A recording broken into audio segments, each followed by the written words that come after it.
afternoon, everyone.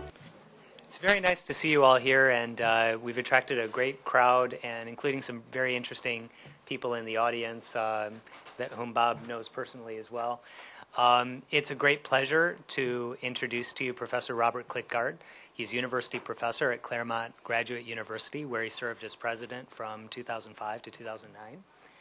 And it's a particular pleasure for me, I have to say, to introduce Bob as the second Ka Shing Professor of the Kuan Yew School, where he's been here for, I guess, 3 weeks now? Close to a month? Almost 6, yeah. Yep, going on 6 weeks total visit, right? Which is really wonderful. It's a particular pleasure because in academic life, one of the wonderful things that sometimes happens is you meet an intellectual mentor of whom you've had for a long time for the first time. And that person actually becomes a real mentor. And that's what you've done over the last few weeks at the Kuan Yew School, Bob. Thanks a lot for that. So Bob is talking today on a topic that probably nobody in the world knows better than he does. He's been called the leading expert on corruption in the world. And one of his books, Tropical Gangsters, was actually named as one of the New York Times books of the century, which is quite an accomplishment. Without further ado, please join me in welcoming Professor Robert Klitgaard.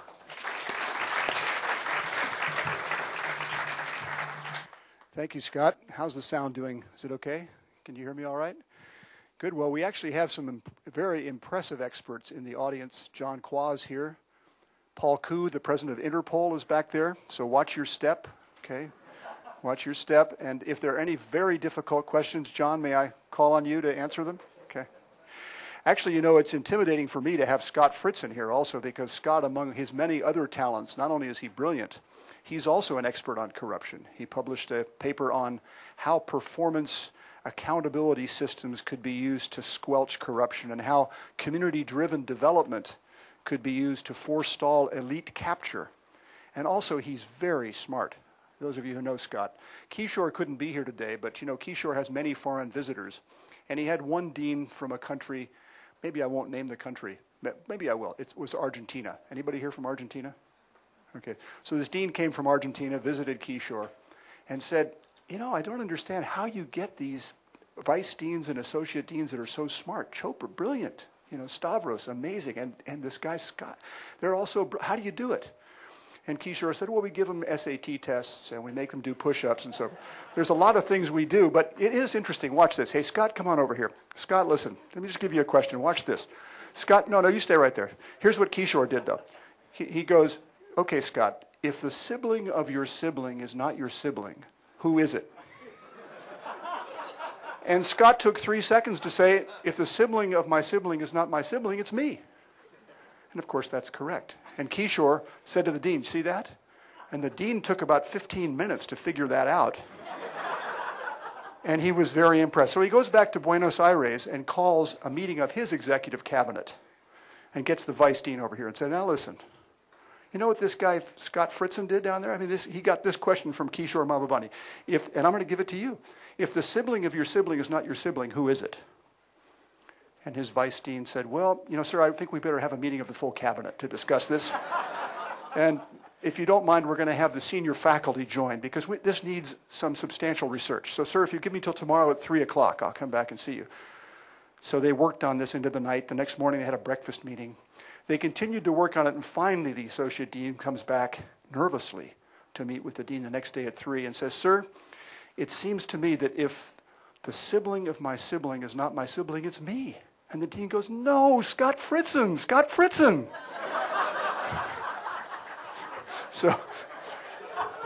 So Scott's name has gone far and wide.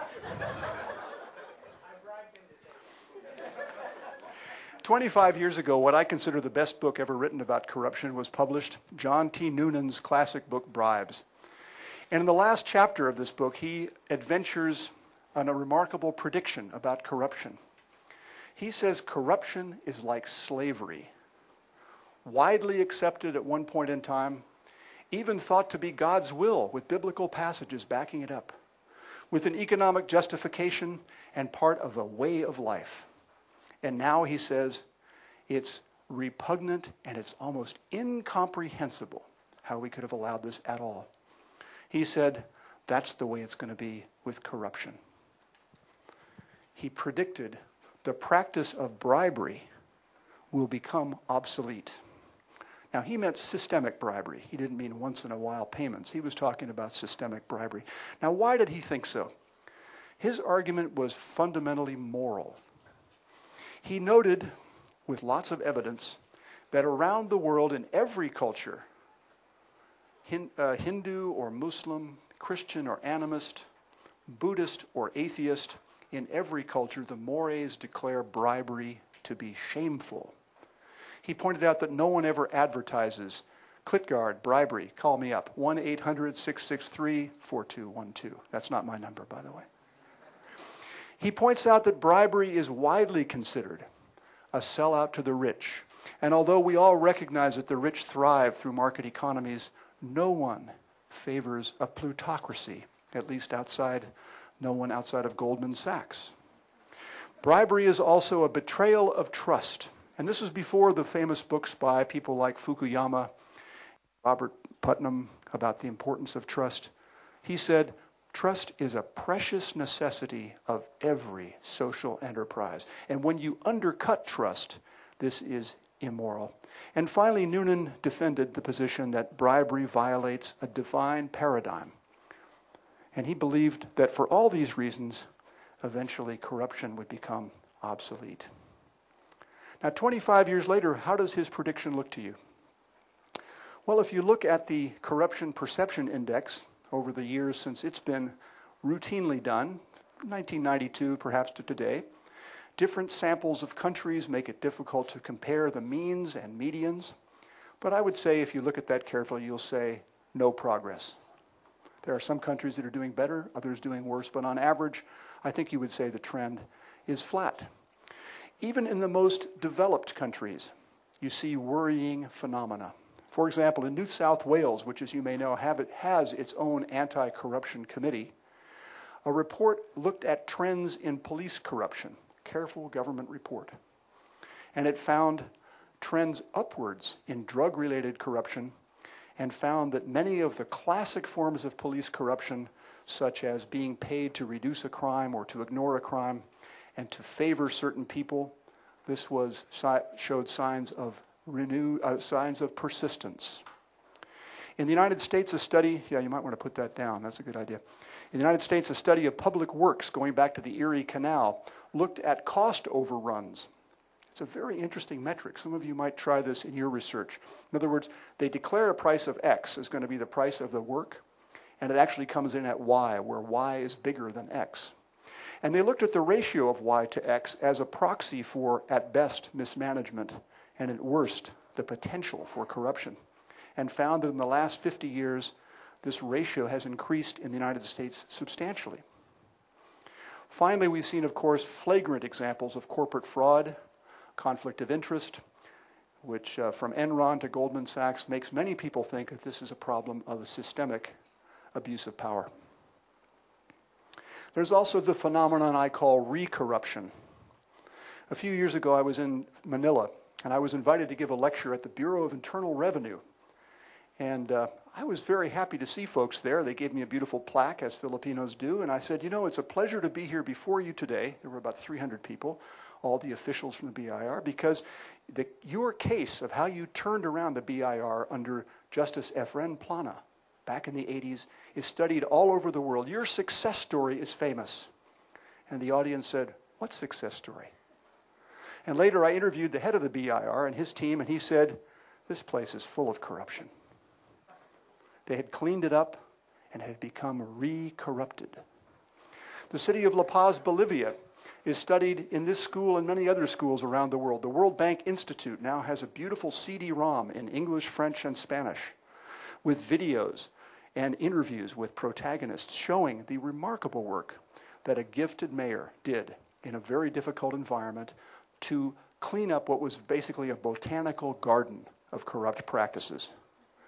He and his team did it.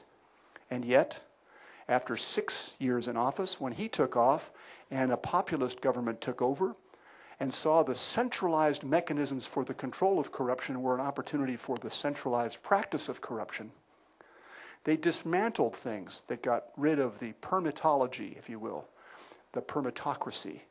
And they began to look at property taxes and other forms of revenue as an opportunity for fraud and abuse.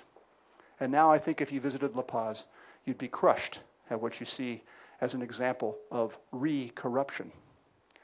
So, trends flat, advanced countries, some very worrying stories, and even with some of the great success stories, we see re-corruption. So, was Noonan simply wrong? Is his prediction invalid? Well, it's a pleasure to give this talk in Singapore, where Noonan might have said, see, that's what I meant. Singapore, Finland, good job. But what about the rest of the place? Well, have you noticed, as I have, that when people are cynical about something, when they say, well, you know, you really can't do anything about corruption. You really can't do anything about global warming. You really can't do anything about X, Y, or Z. You notice when they do that, they also tend to add a so what. They tend to make the problem minimal. So they'll say about global warming, well, you know, yeah, it's a terrible, you know, we can't do anything about it. And anyway, you know what'll happen? So what if global warming happens? You know, we'll invent something. There'll be geoengineering, and they'll figure something out. You know, some disease takes bird flu. Well, they'll just develop a vaccine. And corruption, yeah, okay, you can't get rid of it, but you know what? It's really not that bad. It's the grease in the wheels of an economy. It's the glue in a polity. And particularly when you have rapid changes in countries, when there are many opportunities for graft, for cheating, when there's a missing market or a missing government, in steps corruption to create a market and to create a government-like enforcement mechanism. What's wrong with that? So what? Well, this view was popular a generation ago. You had people like Samuel Huntington, great political scientists like him, saying, the only thing worse with a rigid, orthodox, highly structured bureaucracy that's corrupt is a rigid, structured, highly orthodox bureaucracy that's not corrupt. And what he meant is sometimes it's good to get around the constraints. But even Huntington, before he died, I interviewed him about this because I didn't like that quote of his. He said, no, what I meant is if it's really bad, of course, then maybe if the rules are really bad, then some corruption can get you out of trouble. But of course, corruption is a terrible thing. And now a generation of econometricians, case study analysts, political scientists, policy researchers have proved beyond a doubt that other things equal, various kinds of abuse of power are bad for development. They're bad for economic development in the sense that they distort incentives so that investment is twisted toward ends that are less socially productive. They're bad for social development in the sense that they undercut the provision of public services and distort them toward the wealthy. And they're bad for justice because, you know, one of the original images in the West of corruption, one of the original meanings was to turn the face of the judge. The judge is supposed to look straight ahead with that balance, and the corrupt bribe turns the face of the judge toward one or another of the protagonists. Political costs, corruption undermines popular rule. Many of us who have lived in poor countries where democracy is tenuous recognize the phenomenon of what they call in Spanish desánimo, discouragement, cynicism that grows up in the everyday citizen over the disparity between the words of democracy and the practice of corruption. It is a corrosive social force. Econometric studies also show that other things equal, now this is a complicated statement, we can go into the methodology sometime, very complicated causality to untangle here, but the best estimates are that other things equal, more corruption leads to less investment, and each dollar of investment generates less growth. And who loses from corruption? Is it the rich? Not usually. Usually the rich are very gifted at practicing corruption or getting out of the effects of corruption or, in fact, using corruption to buy their way out of trouble. It's the poor who lose with corruption. So if you care about development, if you care about poverty, you should care about corruption. This is not an issue for goody-goodies to dominate. The reason you should care about this issue is not because you are chirping about morality or you're holier than thou. Not that. The reason is because this is one of the 1, 2, or 3 greatest obstacles to development, even in countries that are progressing rapidly. Here's a graph that's very complicated, and I won't be able to explain it all, but I want to show you the basic idea. Now imagine this line here is an effect after you take out all the other variables that matter. So we're trying to predict infant mortality, and we use things like level of GDP, size of the country, population pyramid. We look at expenditures on healthcare, and we control for that. We put those in the equation, and now we say, what difference does it make if I click the dial from low to medium to high corruption? From weak control of corruption to good control of corruption. Look at the effect on infant mortality. It's not only statistically significant, it's practically important.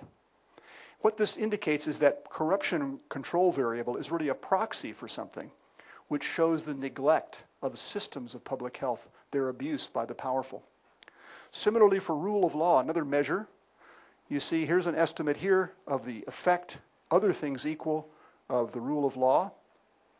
Similarly with voice and accountability on per capita income, and finally the regulatory burden on per capita income.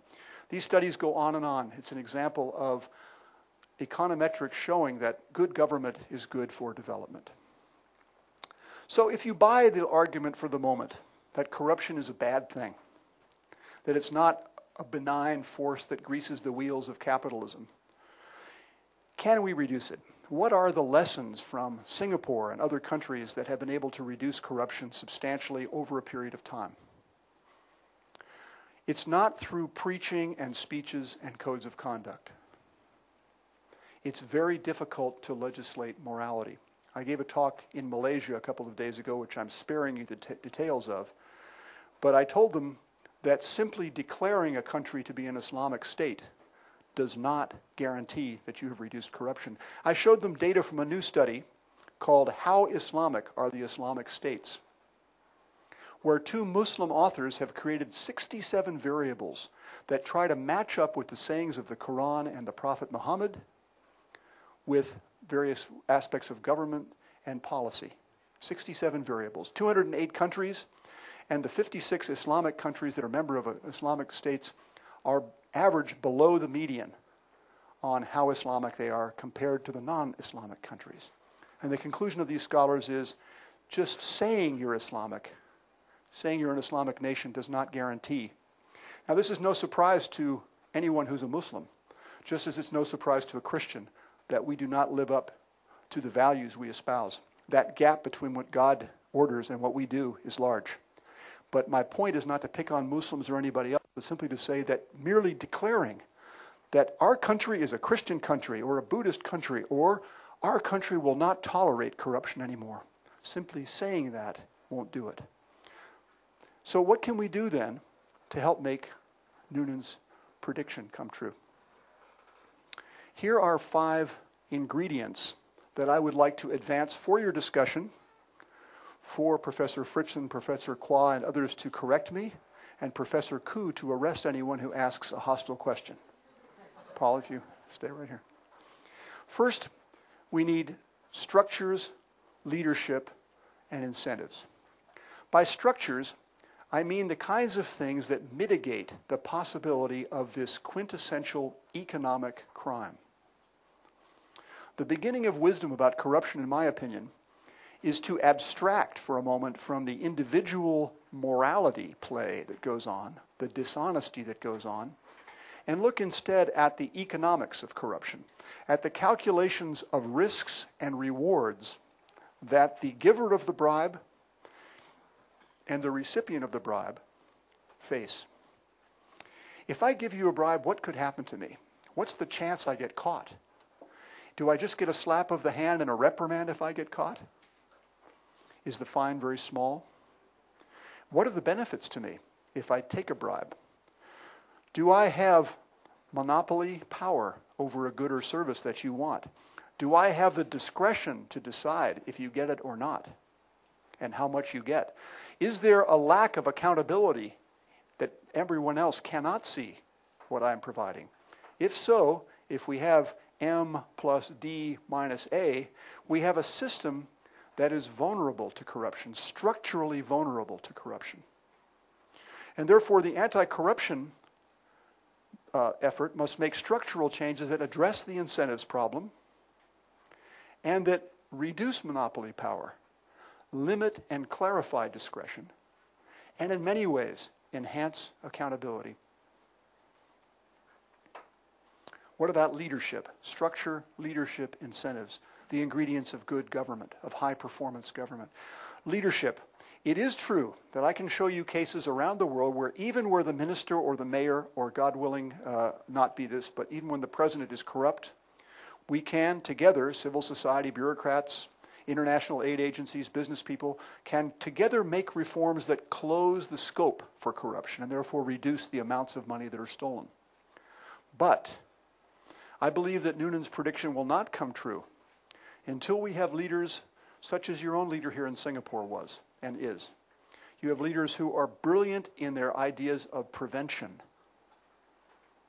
ruthless in their persecution of the corrupt, and exemplary in their own morality.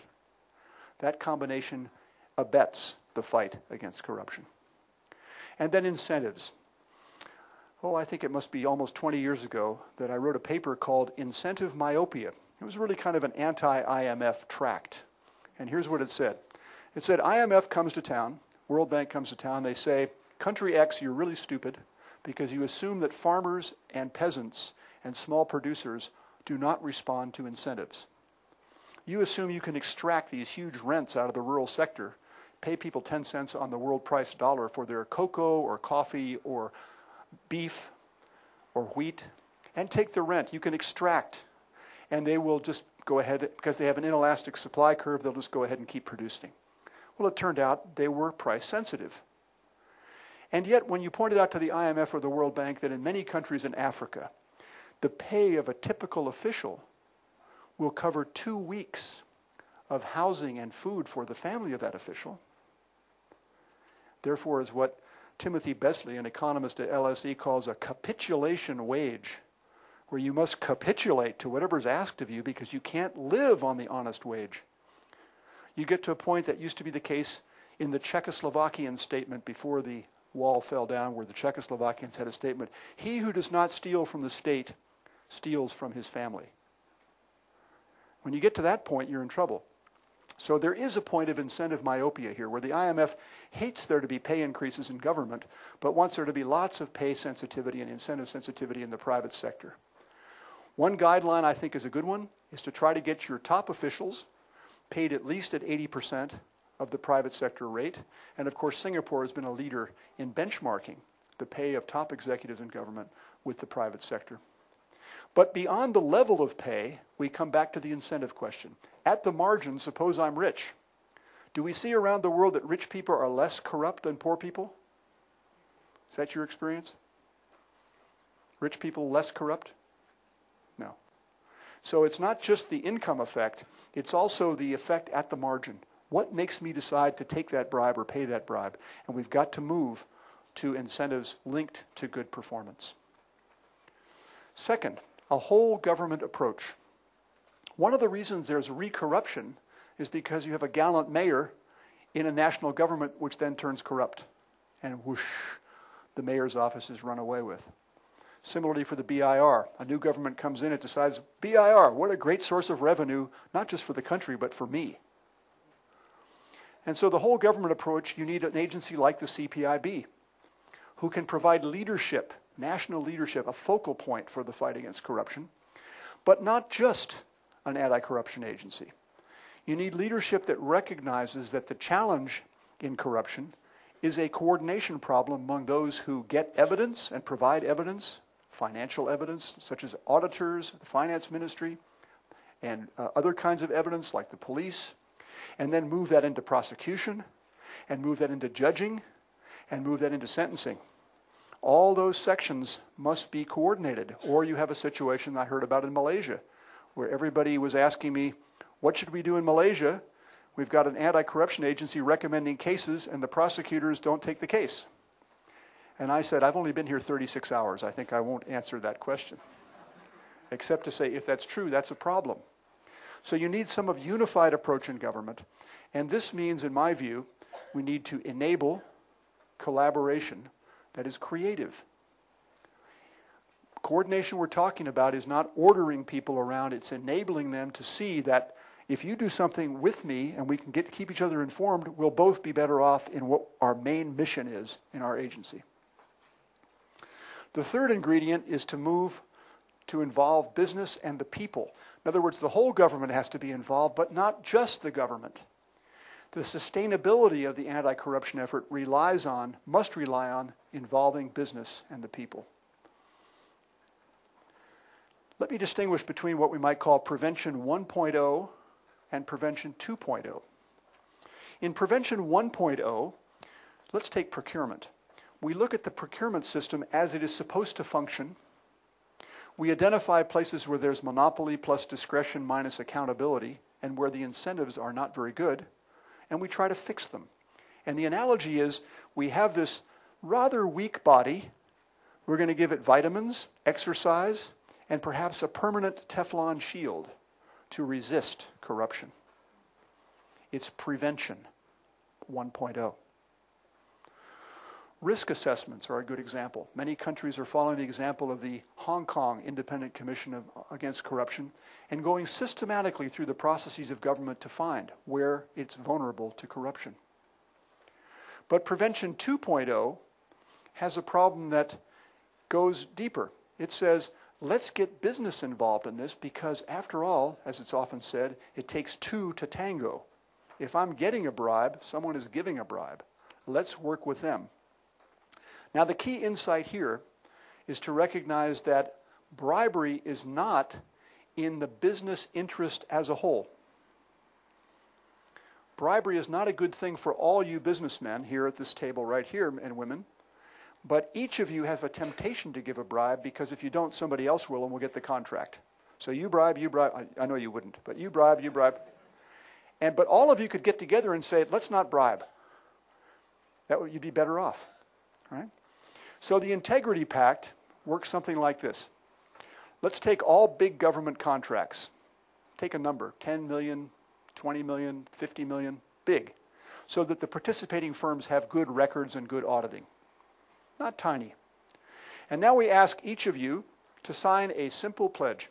Pledge says, I promise not to pay any bribes. I promise not to underestimate my costs. And then later, of course, have these huge cost increases and change orders that are kind of between the government contractor and me. And if anybody else who signs this pledge thinks I won the contract that way or I fiddled the cost on, I will open my books to their inspection. And interesting, a self-policing. Not opening it up to the government inspection because the government might say, great, oh no, it's just fine. Another 20,000, please. But this way also gives you the ability, if I come to you and say, listen, I'd love to give you the contract. How much are you going to give me? You might say, I can't. I'd love to, but I can't because these other guys will pick it up in the consulting fees and the cost per square mile and so forth of the work that I'm doing. So the Integrity Pact, you can read about it on the Transparency International website. The version I've described with the self-policing is my favorite version, but there are others. The second idea we might call participatory diagnosis. And let's stick with the road building. Can I make you guys road builders over here? You look like you're ready for it. Strong. Ready? Okay, you guys are road builders here.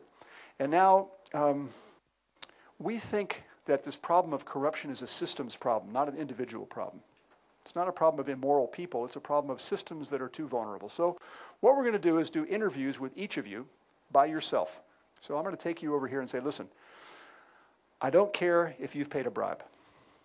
I don't care who's received a bribe. I don't want to hear anything like that. What I want to do is go through the system with you from pre-qualification to the setting of the specifications on the contract, to the awarding of the contract, to the post-award payment and change orders that go on. I want you to tell me what you know about that. And if you trust me, when I ask you, so tell me, what do you hear about the pre-qualification stage? You might say, I don't know. Is there any bribery there? Well, sometimes. How often? I don't know. 50% of the time? No, not that much. 10%? No, more than that. Pretty soon we get a number. How much it gets paid? I don't know. And pretty soon you get a number. And then you work through each step. And then I interview you privately. Same questions. Different answers, same answers. I interview you and you. And after 15, 12, 20 interviews, not 1,000, not a PhD dissertation, something we can do quickly. We have a composite sketch, which then I can write up in an hour. And I can give you a copy of it. Say, would you please look at this and see if I got this right? And you'd say, I don't agree with number 3. I think it's lower than that. You'd say, I think number 3 is higher than that. Whatever. And we make some changes. And then we go to the Minister of Transportation. By the way, we've told her in advance about this. Okay, we've told you in advance that we're going to do this. And by the way, we happen to know, this never would be true of the professor here, but we happen to know that she may have had a new vacation home paid for by some road builders. Some stuff going on here. But we go to her and say, listen, we know you're part of the team here in this government. We know you want to be part of our anti-corruption effort, right? And she goes, right. Okay. So what we're going to do is, we understand this is not a problem of individuals, and we're not looking for individuals. We're looking at how to improve the systems.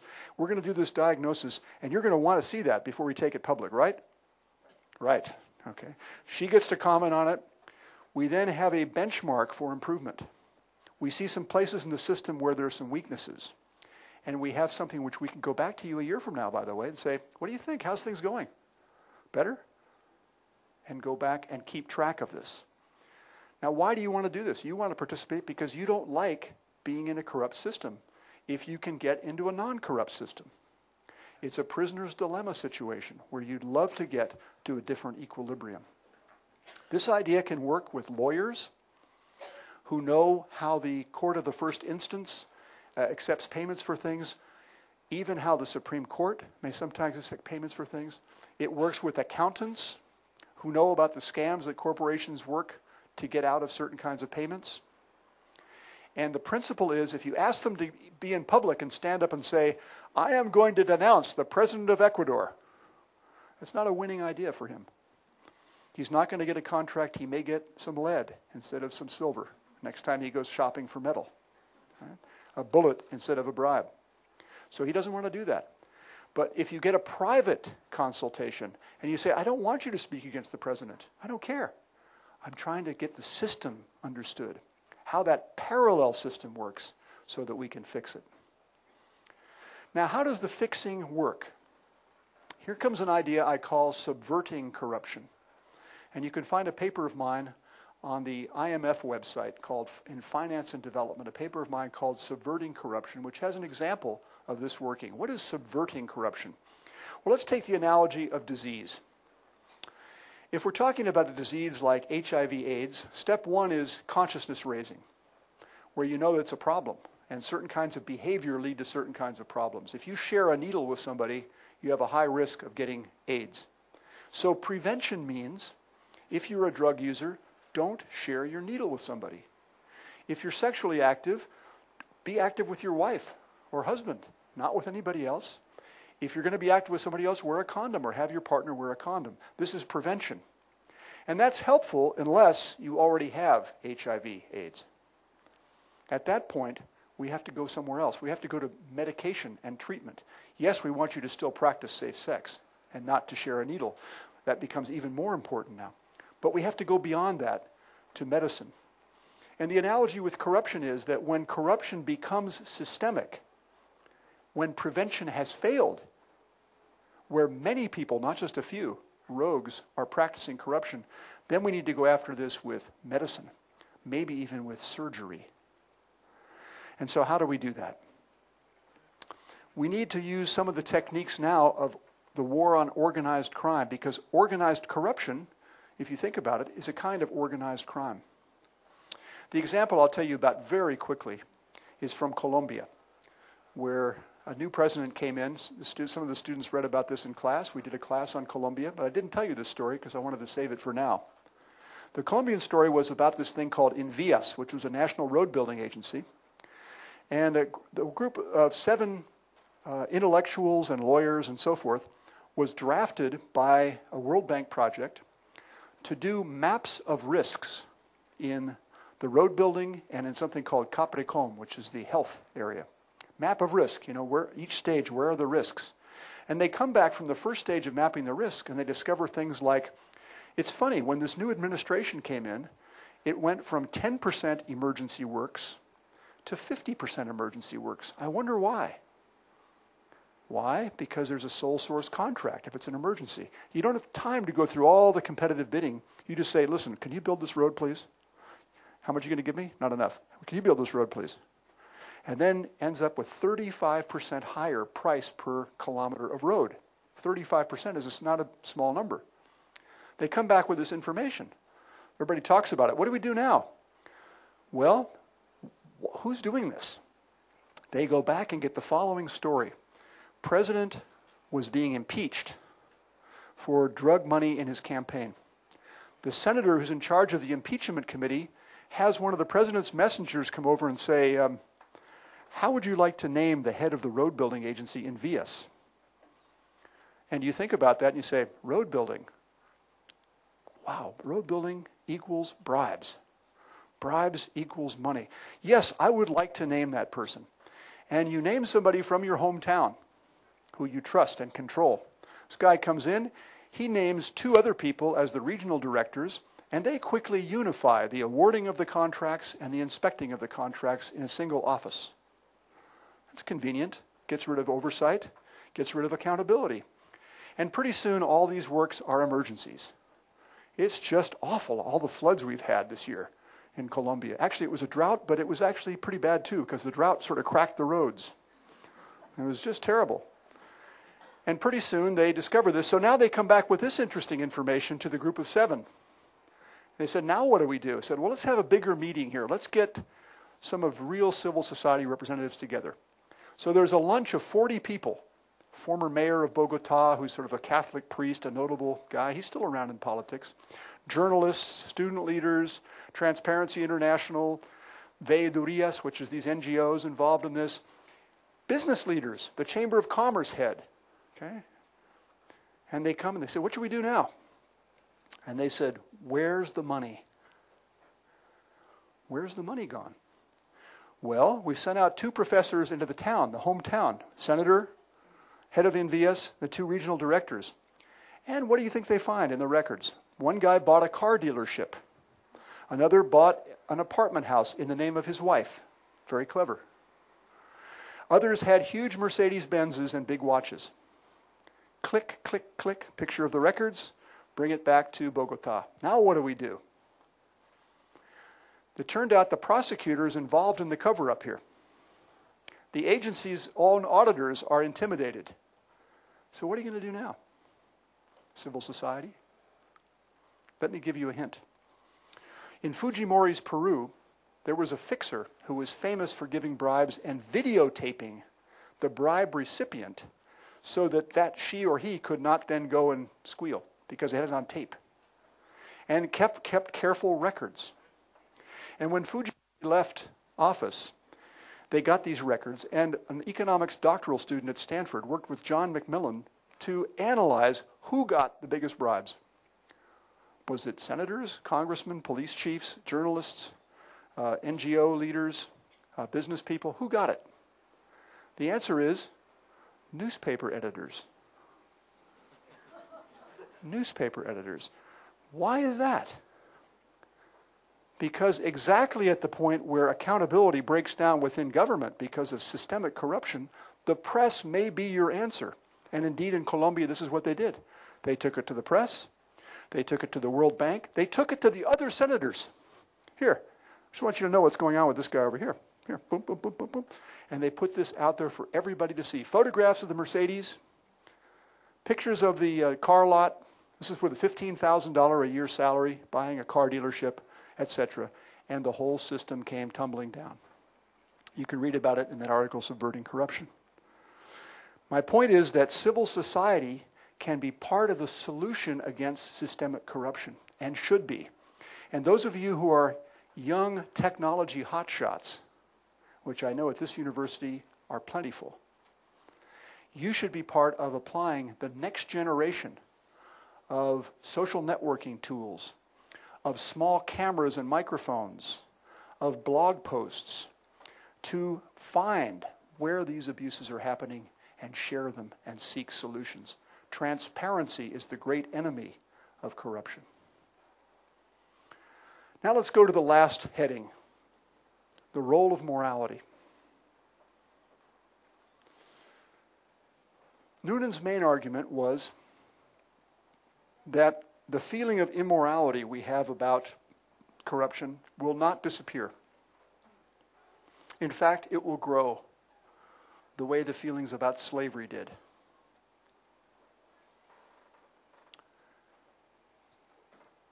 You notice I've been talking about things you might expect an economist or a policy person or a political scientist to talk about.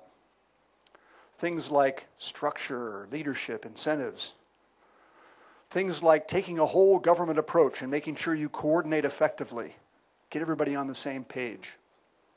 Things like, how do you get civil society and business to be part of the solution also through various clever structures like participatory diagnosis and integrity pacts? And how indeed can civil society be part of the solution to organized corruption? By subverting it. Don't you love that word, you young people, subverting it? Don't you like to be subversives? Right? We can predict, I believe, that without these changes, Noonan's prediction will be wrong. But there is more. We come up also to the irreducible moral statement that has to be made here, where you and I, in our voices and in our choices, have to say that corruption is wrong. And we're not going to put up with this anymore. Okay, let me stop there, take your questions and comments. Thank you.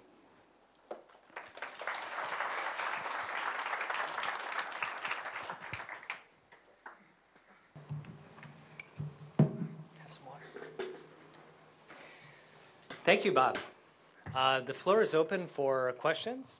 We've got half an hour. And if I could ask you to line up behind the microphones. We've got 2 in the room because we're hoping to webcast this later. Please introduce yourself briefly and ask a hopefully short, sharp, and focused question. Easy question. Easy question, right? If the sibling of my sibling now. Hello. Yes, my name is Nai, and I'm a project management trainer. So I conduct project management training. So last year I wrote an article about 10 golden rules of successful project management. And people comments, ask questions, and they talk about how to manage risks and things, how to manage schedule. I can answer it perfectly. These are technical area. And suddenly one guy, posed me a questions on a web forum. How do we deal with corruptions in projects? And frankly, I lost words. I don't really know. I don't know how to answer it. I know how to make successful projects, in terms of management approach, scheduling, risk management. But when he posed these questions, so I would like to hear from you, how do we, give an answer to people who knows there's something wrong, and maybe he's not, he can't find a way to deal with that. So how do we, basically how do we deal with corruptions in project? Thank you. How many of you are not from Singapore here in the room? Isn't that a pleasure to hear that question? Singaporeans astonished that there's anybody asking about corruption. What could I possibly... Corruption? You're kidding, on a project? You're from Singapore, aren't you? Actually, I'm originally from Myanmar. Right now, I live and work in Singapore for about 10 years. So if you went back to Myanmar, would you have that question more often? Yes. Actually, the other day, I met my friends. Actually, I want to go back and do business there. Yeah. So I met my friend and asked him how is the situation there. He said that friends the same. So I said that, can I serve at a company that can export, so that I don't deal with the internal bureaucracy?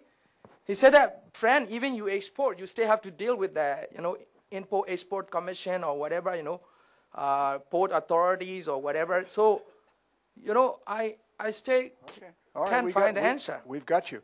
So now I'm going to call on some people that I know have special knowledge about this. Professor Kuan, I'm going to talk about you in just a second. I would like you to talk about prevention. And I'd like the president of Interpol and then somebody from CPIB to talk about enforcement. What would you recommend that goes on? Where did Paul go? Paul's where? He has left. Okay, where's the CPIB people? CPIB? Come on, I know you're here. They've left also. Oh, there you are. Ah, you're hiding out. Okay. So now what do you recommend to this chap who just found, Okay. Enforcement, basically, as I think some of you are aware that under the Prevention of Corruption Act, whether it's in project or in any field, as long as you involve in corruption, we will take strict action and will take you to task. So what should he do? Should he report it to you? Yes, we welcome that. Right. Actually, the thing is that the person who raised these questions, actually, it's I raised it in one of the forum called, our alumni network, Asian Institute of Technology. So basically, AIT has alumni from mostly from Asian country, like Myanmar, Philippines, Vietnam. So I'm not sure the environment they are operating. They don't say this project is which country. I'm not sure whether they have that kind of agency. So if because I believe that it should be addressed holistically, that just you mentioned, Professor, right? Good. So let's ask Professor Kuan, what do you think he should do in terms of prevention to take care of this problem? This one's called passing the buck. It's okay. Right. Anyway, actually, to answer your question, I think, can I refer to a study which probably Professor Klitgaard knows? A good friend of mine, Professor Pamir, wrote a book some time ago in 1985 on control of corruption. In that book, he identified 3 important factors which will help to explain whether corruption will be high or low. He says one is, you mentioned just now, salaries. If salaries are very low, obviously, very hard to expect people to be honest when people are very poorly paid. So your project, of course, talking about Myanmar, of course, as you know, salaries are very low. Second factor, of course, is the question of red tape. The opportunities of corruption. The more red tape there are, I used to tell my students that bureaucrats love red tape because red tape gives them the excuse to cut corners. So this is where you have to try to. Now with IT, as you mentioned, I think that will help a bit. If you look at the World Bank doing business survey, you can also correlate between those countries who have easy to do business actually have perceived to have less corruption. Right. The third factor, which is extremely important, which I think Professor Klitgaard has also mentioned, is what is the level of policing? That means, how likely is corruption to be detected? And if it's detected, how likely will there be punishment? Very often, if you have a low detection, or everybody does it. In Indonesia, they say, tau sama tau. You know, I know. And then if someone is caught too, the punishment is nothing, or transfer, or you're pardoned. In some countries, you're found guilty, 3 weeks later, 4 weeks later, you're pardoned. So if corruption is perceived as a low-risk, high-reward activity, like in Myanmar, for example, then there will be a lot of corruption. So to prevent that, how do you change, as you mentioned, change the equation? Make it a high-risk, low-reward activity. Punish those who are really guilty. And I think recently you went to Malaysia. Malaysia, there's a saying, do you punish the sharks or do you punish the ikan bilis? Ikan bilis are anchovies. Very often, we go after the anchovies and leave the sharks alone. So really, you've got to hit hard at those, the big fish. Thank you. Thank you. Thank you very much. Is there another question?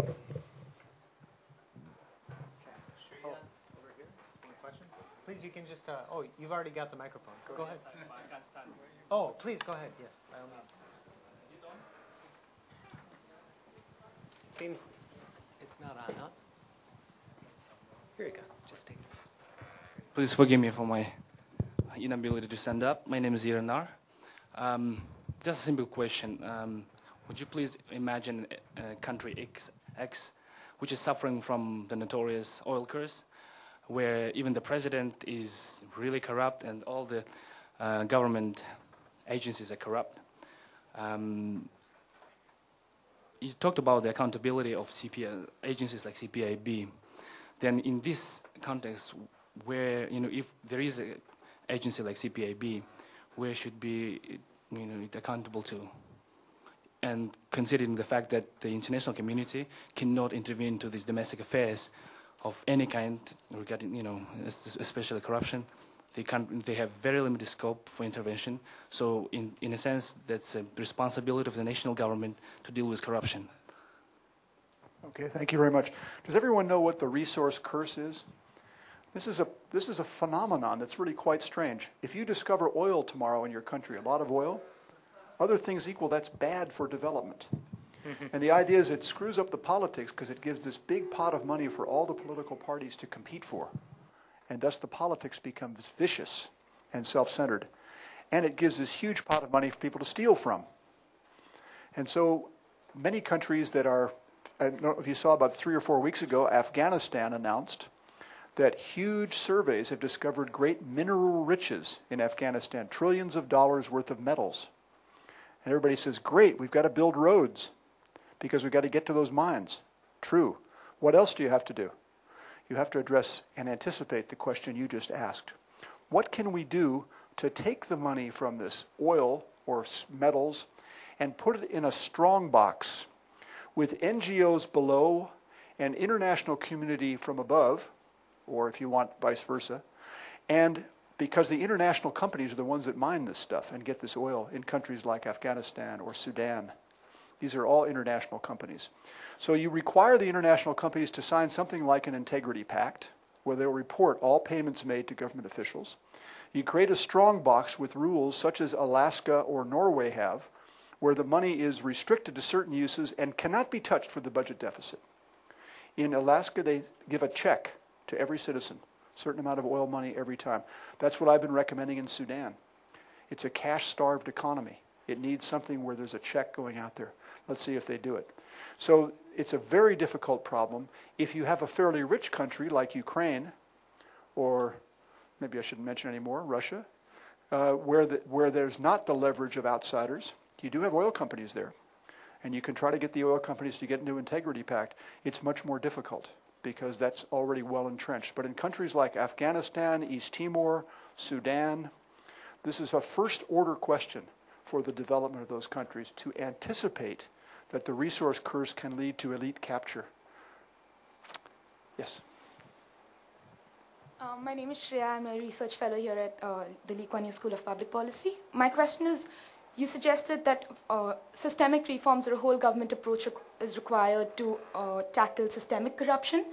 My question is, where does one start if one was to conduct this exercise practically, and where does the funding for this come from? Because presumably this would be an expensive exercise. For a cash-strapped country, which has multiple levels of government and multiple government agencies, which faces systemic corruption, how do you go about it? Yeah, that's exactly the right question. This is a question there are very few books about. There are some good case studies of this. But the question is, let's suppose that my friend Scott here is the president of a country where there's systemic corruption before he was elected. By the way, do you know that most election campaigns around the world, one of the number 1, 2, or 3 issues is corruption? So these people arrive with a mandate to do something about this. But if it was Scott, he knows exactly what to do. But most presidents don't really know. Code of conduct, a new procurement law, a lot of words. What do I do? And I've had presidents tell me, you don't understand. If I crack down too closely on my party members, I might be removed from office or killed. This is a serious business. If I go after the drug guys too much, it might throw my economy into a tizzy. Do you know that 70% of the economy of Afghanistan is estimated to be connected to the heroin trade? So if you start cracking down too much, your whole economy might fall apart. Now what do? Now some people would say, it's time for you to leave the country and don't help. That's too hard a problem. Others would say, let's think about where you'd like to be 5 or 10 years from now. Do you want your party to be dependent on corrupt campaign contributions and organized crime or not? No. Do you understand that corruption is undermining political, social, and economic development? Yes. So let's think of some ways we can move in the first 6 months to do 3 things that everybody will see as effective. Even if it's something as small as getting rid of extortion in driver's licenses. Even if it's as basic as getting a big increase in customs revenue through enforcement at key points along the border where trucks are now going through for free. Even if it's something as apparently small as teachers systematically extorting students to pass exams, which is happening in places like Mozambique. If you can do that, which you can in 6 months to a year, to make some symbolic difference people can see, you will get momentum. You have to get a big fish, or 2 or 3, and one of them has to be from your own political party. You cannot have the battle against corruption become perceived as a battle against the opposition. And then you look at ways to easily measurable ways. For example, customs, taxes, public works, where you can measure performance. You got to watch out for the armed forces and the police. Don't start there unless you've already got them on your side. You've got to be careful with that. You've got to get that year 4, year 5. So you've got to actually plan a strategy. Where do the resources come from? If you can get more tax revenues and more customs revenue, you can get help. If you're a very poor country, the aid donors love it if you show you're serious about corruption. They would love to do that. They're getting pressure from their own people to do something about corruption. So you can do a lot with aid money. Does it mean it's easy? Not at all. But does it mean it takes the same kind of wiliness, discipline, and analysis that you all students are learning in your classroom to design these programs? Absolutely. This takes as cool a head as we can muster to take on as hot an issue as corruption. Hi, Bob. Aaron Betty, MPA part-time class, actually, thanks to Ann Florini. I'm part of the MPA class. My question is on the other side of the corruption. You mentioned in our case study that sometimes 80% of corruption reported is actually frivolous. How do you deal with the bureaucracy related to that side of the coin?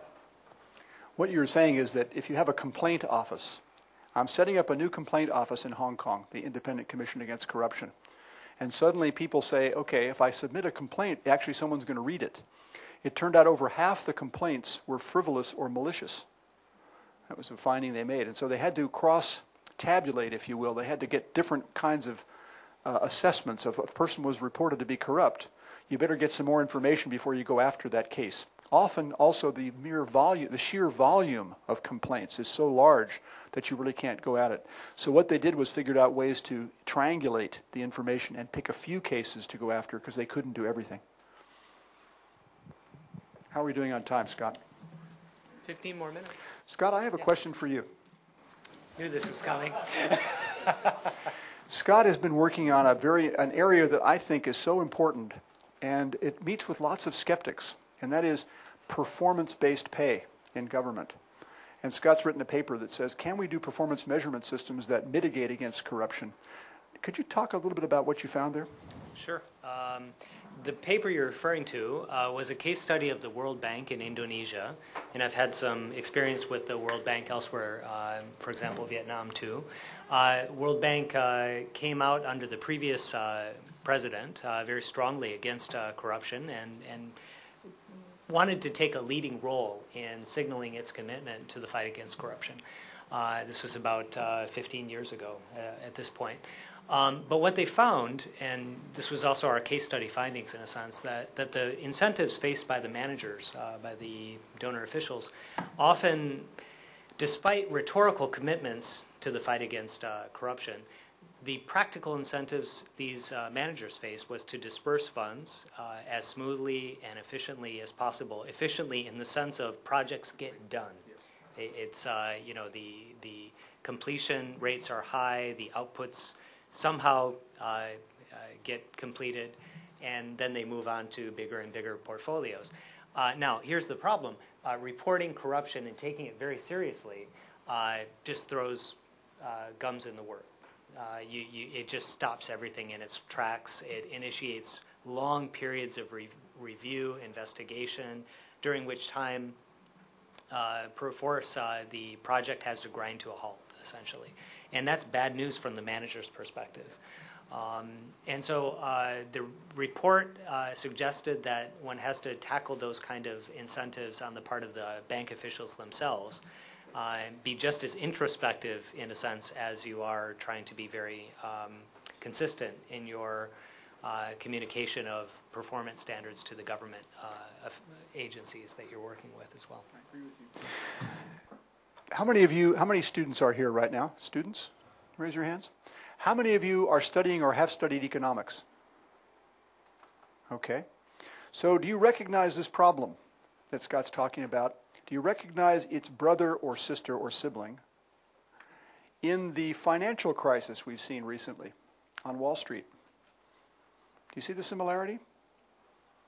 I get my bonus paid by what? How many transactions I get this year, right? The volume. We get a commission based on volume. The long-term effects, if I gave him bad advice, he loses money. Sorry, too bad. My client lost money, but I got the 1%. And the mismatch between the short-term incentives and the long-term results, some people have argued, is at the heart of the financial crisis. The World Bank folks do not have part of their incentives based on a 5-year later evaluation of the projects they did 5 years ago. They've moved on. We're in Ukraine, now they're in Peru. They did very effective projects. The quality of the project design was tremendous. They had a social soundness analysis that was absolutely perfect, done by PhDs from the Kuan Yew School of Government, Public Policy. Right? Absolutely fabulous, until they look later and the project failed. Well, he's gone now, too bad. Anyway, it was the government's fault. You know, those guys did it, not me. It's not my fault. So the incentive system is so skewed that we're not going to see a solution until we can figure out what Scott said, how do we align the long-term results with the short-run incentives. Great problem for all of you public policy students to work on, because there are brothers and sisters of this problem all over the world, and it's a first-order problem. Obviously depends on good measurement. It depends on clever schemes to vest some of the payments so you don't get paid until later. You know, your pension or something is dependent on some aspect of the performance of your portfolio. Yes? Arlie Smood, student here at the Kuan Yew School. My question is about, I guess you could call it like legal corruption in the U.S. with like the Supreme Court of Citizens United and campaign contributions going to politicians, and then maybe those politicians doing things that they wouldn't have otherwise done had they not received those contributions. Where does that fall in, and what can be done about that? The word corruption is one of those words that bleeds out to many different areas of life. The World Bank has recently said, if people stay away from work, that's corruption. You know, they have this silent corruption. Well, pretty soon everything is corruption if you have that. So the strict definition is the misuse of office for private gain. Misuse means illegal. It's illegal. In the United States, there's a valued amendment to the Constitution that says you have the right of free speech and nobody can shut you up. If you want to buy a newspaper ad of whatever kind, you want to get on the radio, you want to put a blog up, nobody can come and say, you know, that's really a subversive thing you just said. There's a few limiting cases you can get at. You know, there's some hate crimes you can't do. But pretty much that is a sacrosanct principle. The campaign financing laws go right in the face of that. It says you can't use your money to buy campaign ads for you or anybody else. You can't do it. Or for yourself, because we have limits. It's not in the public interest. They haven't been able to get that through. What they can do is say, you've got to publicize what money you've received from whom, and you've got to publicize who you gave the money to. And we hope the citizens are smart enough to see that if you get a lot of money from him, that you're a corporate stooge, they're not going to vote for you. We hope. We hope. I was talking to Sarah Palin about this the other day. So, once, I'll tell you one quick story and then I'll turn to the next question. I was down in Mexico once, back in the days when there was a very strong left-wing tendency in Mexico. There is still some of this on the left, but also a lot of anti-Americanism, which is still there. I mean, they love us and they really don't like us at all. So here I am giving this talk and doing this consulting about corruption. And of course the journalist, yeah, who are you to say, gringo? So I have these two very attractive reporters from the local newspaper. This is back when I was single. Come and they want to have breakfast with me. So this breakfast goes for an hour, 2 hours. And I thought I had them eating out of my intellectual hand saying, you know, we can prevent corruption. It's a systemic problem. Monopoly plus discretion minus accountability. Da da da da da da, like this. At one point, they asked me a question like yours, and I said, you know, America is the leading exporter of corruption. This is before the Foreign Corrupt Practices Act. What do you mean by that, Professor? Well, I mean, a lot of our companies are paying bribes all over the world. And furthermore, we're the world leader in two forms of legalized corruption. One is campaign contributions, and the other is fiddling on Wall Street. Okay? So, 2-hour interview, brilliant intellectual advances in their conception of corruption. Next day out comes this headline. U.S. professor says U.S. major exporter of corruption, leading practitioner of corruption, going on and on, Professor Klitgaard says. I saw these ladies later at a cocktail party. I said, what was that about? He said, we got this other story to the editor. He saw those quotes and put it up front, headline, all this. The rest of it doesn't matter. Prevention? Doesn't matter. Yes? Professor, I'm Ramarao. I'm from India. I'm doing MPA here. I had your lecture in the morning. We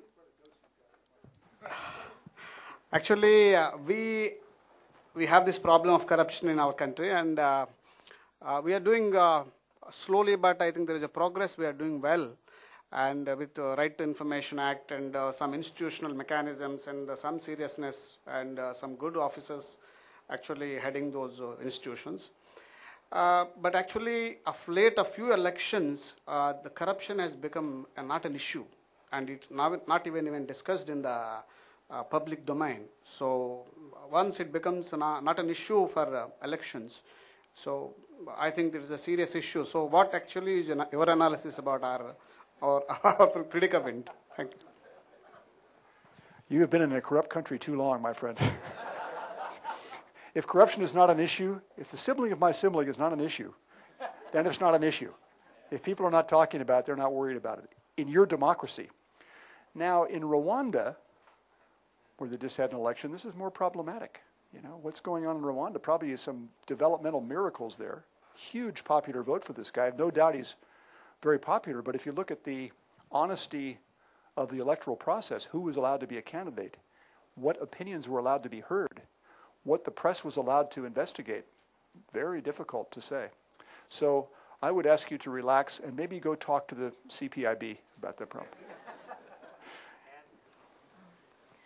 Bob, two questions for you. The first is getting back to the resource curse question. I wondered if you had any view on the efficacy of the Extractive Industries Transparency Initiative as a solution to that. And the second is a question about the point that you concluded your formal presentation on, which is the role of new technology and the capacity for that kind of social organization to really have an impact.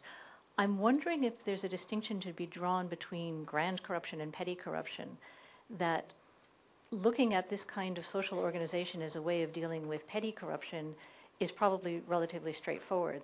The local cop is accepting bribes when you run a red light.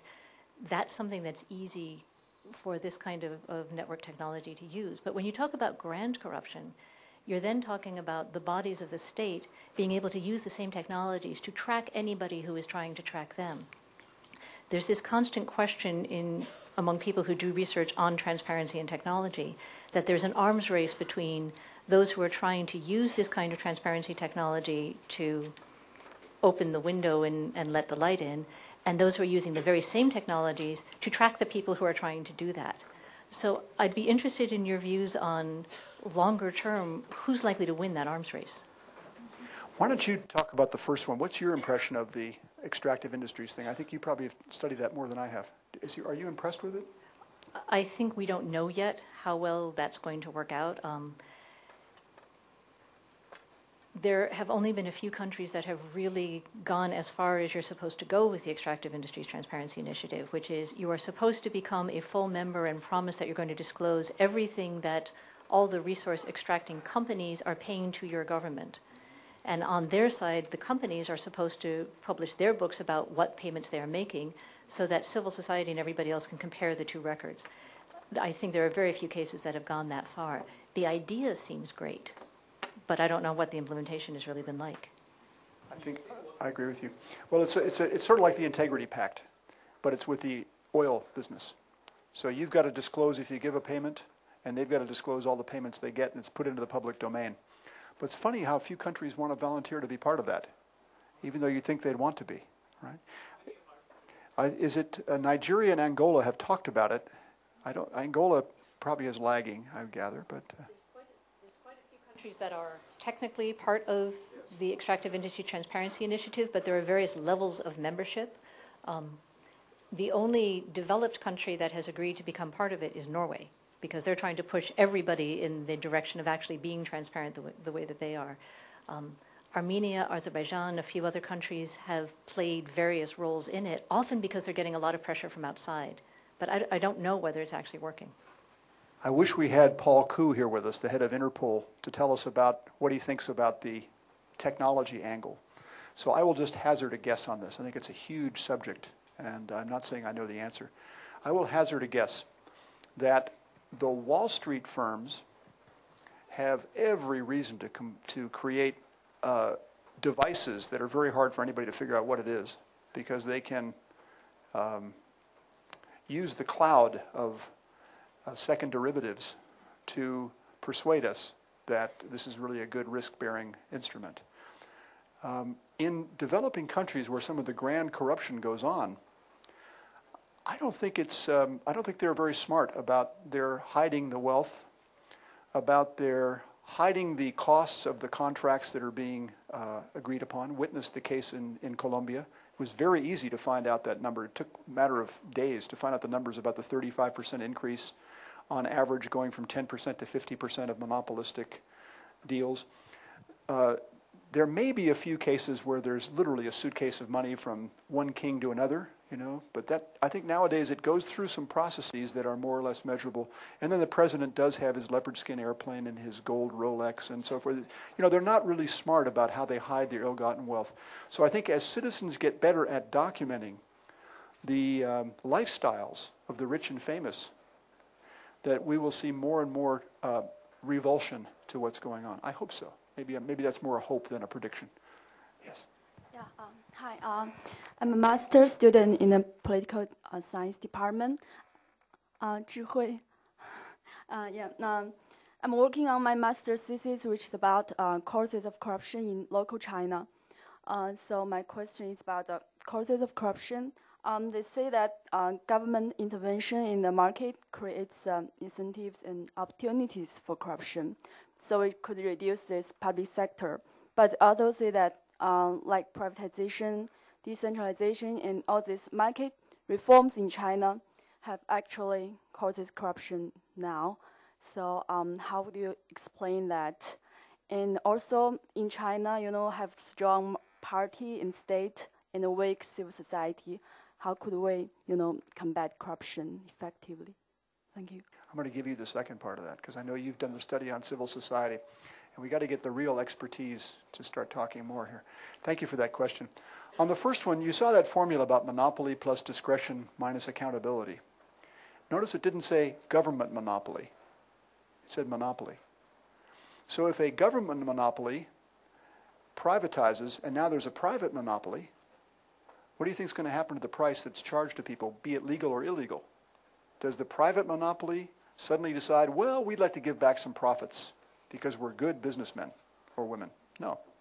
So private monopoly is often as corrupt as public monopoly. And I might add, for those of you who are lovers of NGOs, NGO monopolies are often as corrupt because the structural temptation is there.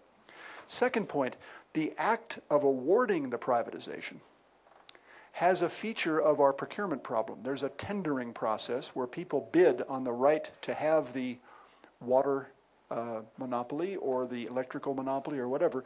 That process itself is a great place for corruption, where a side payment can suddenly make me a super rich government official or ex-government official and can make you an oligarch if we're in Russia.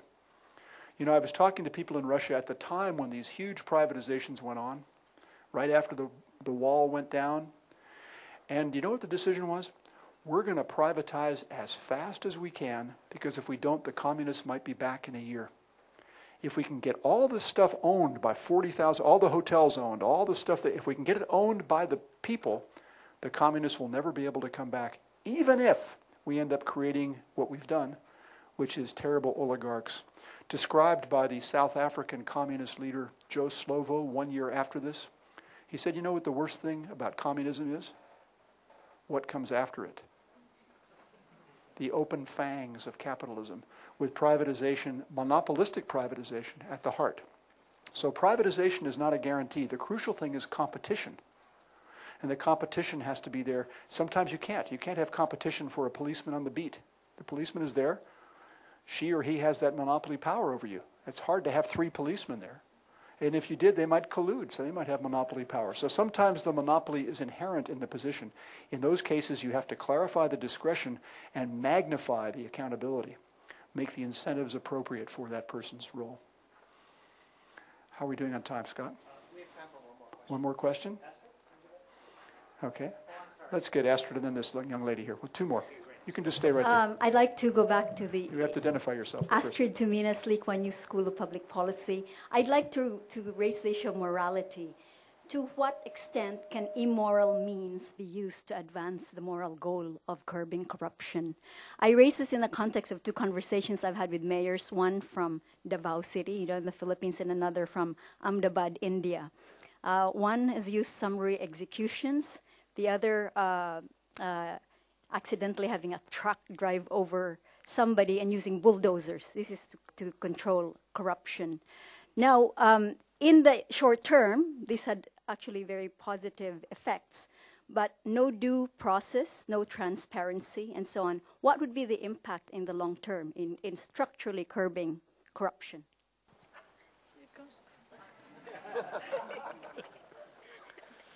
Are you in favor of murder?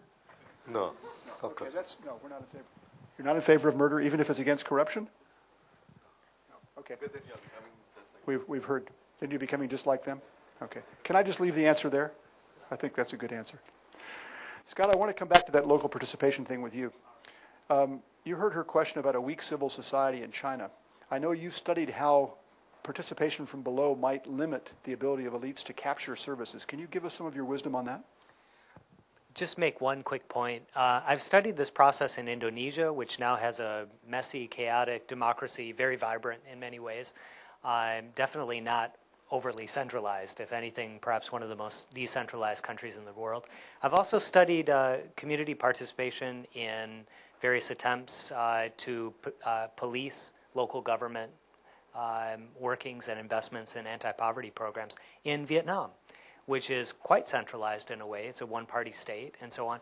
What has really struck me is that in both places, the diversity of the social capacities at the local level is tremendous.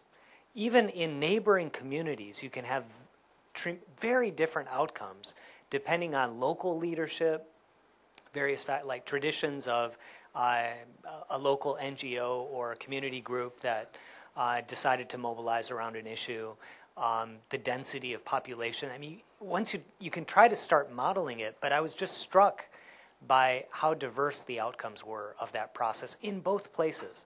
So I don't think we have a one-size-fits-all kind of answer. The process in driving from systemic corruption to lower levels of corruption using civil society participation seems to be one that can work in multiple types of environments, but it's going to be very uneven. It's not a linear process. And even neighboring communities with similar characteristics could have very different outcomes in the short term. But once the process catches on, then the islands of integrity, as you've described them, can serve as a beacon for those around them and exert all kinds of direct and indirect pressures on the local leaders in the relatively more corrupt local governments. Thank you. So even in China, there might be substantial variation in the local community. Thank you for your patience. I guess this will be our last question. I'm Florence, and I'm an MPP senior.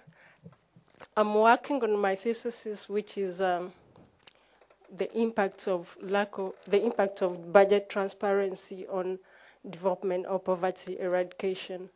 And I have 2 questions in relation to corruption.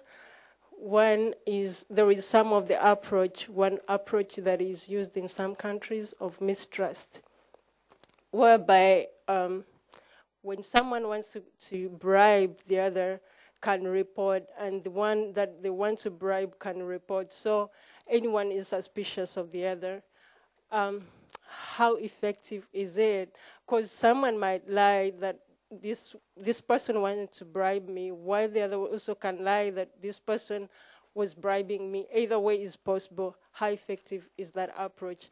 The other one is about the example you've given us about Rwanda, and this is political, and this is something that is in relation to governance and corruption and the whole system. How can the world and other people who need to know information about such a process, how can people outside there know that this is transparent, this is fair, or not? Because this was like presidential election with 5 candidates, I don't know, 5 or 4 candidates, then all of a sudden we see this tremendous percentage. How can you tell that this wasn't fair? And then we look at, you talked about the process of becoming a candidate and so on. How would we judge that this is not fair, either to qualify to be a candidate or not to qualify? Yet we are seeing 4 people standing for the same post. Thank you so much. Yeah, thank you for your questions. You can see how this topic of corruption opens the door to so many areas about trust in a society, about the nature of a democracy, about due process. We could go into so many areas from this. And I think your questions remind us how fundamental this issue is. So on the first one about trust, I'm not sure I quite understood about what the alternative is to having a system where either side can report. You say they can't report. I guess if I had a choice, I'd rather have everybody be able to report, have the freedom to say, and then we investigate. On the second one, getting back to the point about the technology, I think there is hope that with cell phones as widespread as they are now, and the use of the internet as widespread as it is, and cameras in the cell phones, that people will be able to document abuses much more readily. And we'll be able to have, through tweets and blog posts, a much better idea of what democracy is like on the ground. Witness Iran with the upheaval they had there a year and a half ago. It doesn't make it a magic thing. It just means that I believe the forces of technology are toward greater and greater transparency. What it's going to take is innovations by people like our students in this audience here. And I want to close on this point. If you take away one idea from this lecture, it is that we have to analyze the problems of corruption, that there are structural, economic, and technological ingredients in this problem. It is not just a problem of morality. It is not just a problem of culture. It is not just a problem of leadership. This is a problem where all your training in being great policy analysts and managers and leaders can come to play so that the next generation can make Jonty Noonan's prediction come true. On that score, thank you very much for your attention, and Godspeed.